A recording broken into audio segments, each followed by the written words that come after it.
Big TV భక్తి సమాచారం WhatsApp ఛానల్లో జాయిన్ అవ్వండి. అన్ని విశేషాలు ఎప్పటికప్పుడు తెలుసుకోండి.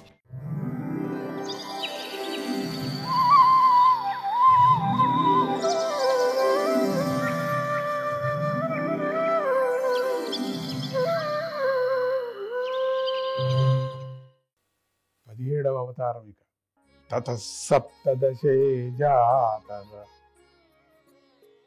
సత్యవత్యాం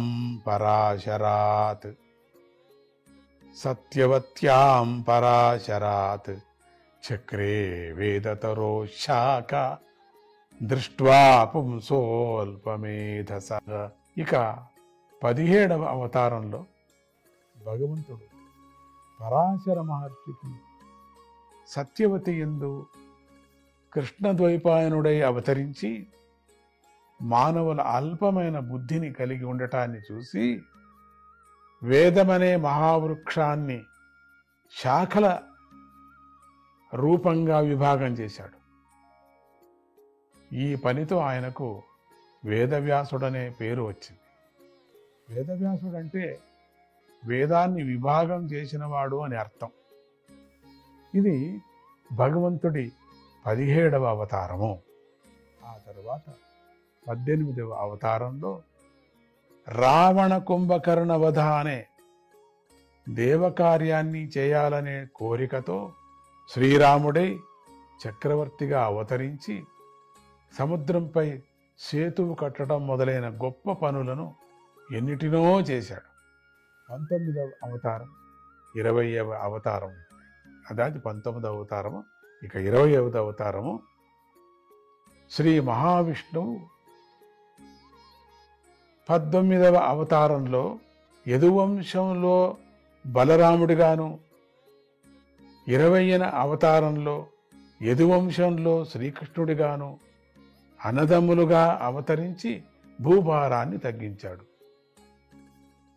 21వ అవతారం ఇక రాబోయే కాలంలో కలియుగం ఆరంభమైన తరువాత దేవనిందుకులైన వారిని మోహపెట్టేందుకై మగధ దేశంలో బుద్ధుడనే పేరుతో జినపుత్రుడై భగవంతుడు అవతరించగలడు. సూతుడు భాగవతాన్ని శౌనకులకు ఉపదేశించిన సమయానికి బుద్ధావతారం జరిగి ఉండలేదని గ్రహించాలి. 22వ అవతారం ఆ తరువాత జగద్రక్షకుడైన శ్రీ మహావిష్ణువు కలియుగాంతంలో దాదాపు ప్రభువులందరూ ప్రజల సొత్తును దోచుకునే దొంగలుగా మారిపోయినప్పుడు కల్కి అనే పేరుతో విష్ణు యశస్సు అనే అతనికి కుమారుడై జన్మించగలడు. భగవంతుడి 22 అవతారాలు సంక్షేపంగా చెప్పటం అనే విషయం ముగిసింది. మనం ప్రారంభంలో 24 అవతారాలని చెప్పుకున్నాం కదా. రాబోయే అధ్యాయంలో చెప్పబడేటువంటి హయగ్రీవ హంసావతారాలను కూడా కలుపుకుంటే 24 అవతారాలు పూర్తి అవుతాయి. ఓ మహర్షులారా, ఎప్పటికీ ఎండిపోనటువంటి అగాధమైన సరస్సు నుండి వేల కొలది పిల్ల కాలువలు పుట్టినట్లు సత్వగుణ స్వరూపుడైన శ్రీహరి నుండి లెక్కలేనన్ని అవతారాలు వస్తూ ఉంటాయి. ఋషులు, మనువులు, దేవతలు, గొప్ప పరాక్రమం గల మనుపుత్రులు, ప్రజాపతులు అందరూ కూడా శ్రీహరి యొక్క అంశాలు మాత్రమే అని తెలుస్తుంది. ఏతే చాంశకలాహ పుంసః కృష్ణస్తు భగవాన్ స్వయం. అందరూ భగవంతుని అంశావతారాలు మాత్రమే. కానీ శ్రీకృష్ణుడు స్వయంగా శ్రీ మహావిష్ణువే అయి ఉన్నాడు. కృష్ణుని అంశావతారాలు రాక్షసుల చేత పీడింపబడే లోకాలను ప్రతి యుగంలోనూ రక్షిస్తూ ఉంటాడు. జన్మగుహ్యం భగవతో యయేతత్ ప్రయతో నరః సాయం ప్రాతర్ గ్రాన్ భక్త్యా దుఃఖగ్రామాద్ విముచ్యతే. భగవంతుని రహస్యమైన ఈ అవతార కథను శుద్ధుడై ఏ మానవుడు 2 పూటలా చదువుతాడో అతడు దుఃఖాల నుండి ముక్తిని పొందుతాడు, సంసారం నుండి విముక్తుడవుతాడు. రూపము లేనివాడు చైతన్య స్వరూపుడైన పరమాత్మ యొక్క మాయాశక్తి యొక్క కార్యరూపాలైన మహాతత్వము మొదలైన వాటి చేత ఈ జగత్తంతా ఆత్మయందే నిర్మింపబడి ఉంది. మేఘాల గుంపు వాయువును ఆశ్రయించి ఉంటుంది కదా, కానీ అది ఆకాశంలో ఆరోపింపబడుతుంది. పొగకు మూలం పృథివీ వికారమైన దుమ్మె అయినప్పటికీ అది అగ్ని యందు ఆరోపింపబడుతూ ఉంది కదా. అలాగే చూచే ఆత్మయందు చూడబడటం అనే శరీర ధర్మం ఆరోపింపబడుతూ ఉన్నది.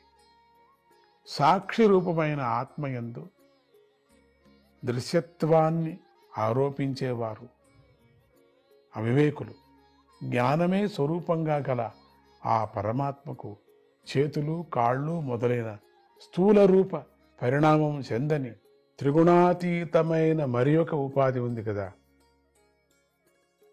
అది కంటికి కనిపించినది,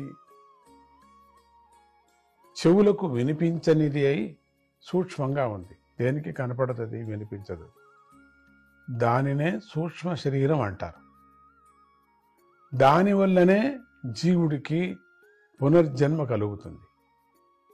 ఎప్పుడైతే మానవుడు ఈ 2 స్థూల సూక్ష్మ రూపాలను అజ్ఞానంతో ఆత్మయందు కల్పించకుండా ఉంటాడో, ఆత్మజ్ఞానంతో స్థూల సూక్ష్మ రూపాలను ఆత్మగా భ్రమించటమనే దాని యందు బయటపడతాడో, అప్పుడు అతడే బ్రహ్మ సాక్షాత్కారాన్ని పొంది పరబ్రహ్మమైపోతాడు. బుద్ధిరూపిణి అయిన పరమేశ్వరునికి సంబంధించిన మాయాశక్తి విద్యారూపంగా మారి తొలగిపోయినప్పుడు జీవుడు నిశ్చయంగా బ్రహ్మస్వరూపాన్ని పొందుతాడని జ్ఞానులు చెబుతున్నారు. ఆ పైన జీవుడు తన నిజస్వరూపంతో ఆనందంగా ఉంటాడు. అంటే నిజస్వరూపంలోనే ఉండిపోతాడు. కర్త కానివాడు, పుట్టక లేనివాడు, అంతర్యామి అయిన ఆ పరమేశ్వరునికి మాయా సంబంధంతో వచ్చిన వేదరహస్య కర్మలను మరియు జన్మలను విద్యావంతులైన వారు పై విధంగా వర్ణించారు. వ్యర్థం కాని లీలలు గల ఆ పరమేశ్వరుడే ఈ జగత్తును సృష్టించి పాలించి ఉపసంహరిస్తున్నాడు. కానీ ఆయన ఈ జగత్తుతో సంఘాన్ని ఏమాత్రము పొందటం లేదు. అట్లా ఉండి కూడా ఏమాత్రము తాను సర్వసాక్షిగా ఉంటూ ఈ జీవులతో ఎవరితో గాని ఏమాత్రం కూడా సంఘం లేకోకుండా ఉన్నాడు. ఆయనకు ఈ జగద్విషయంలో ఆసక్తి లేదు.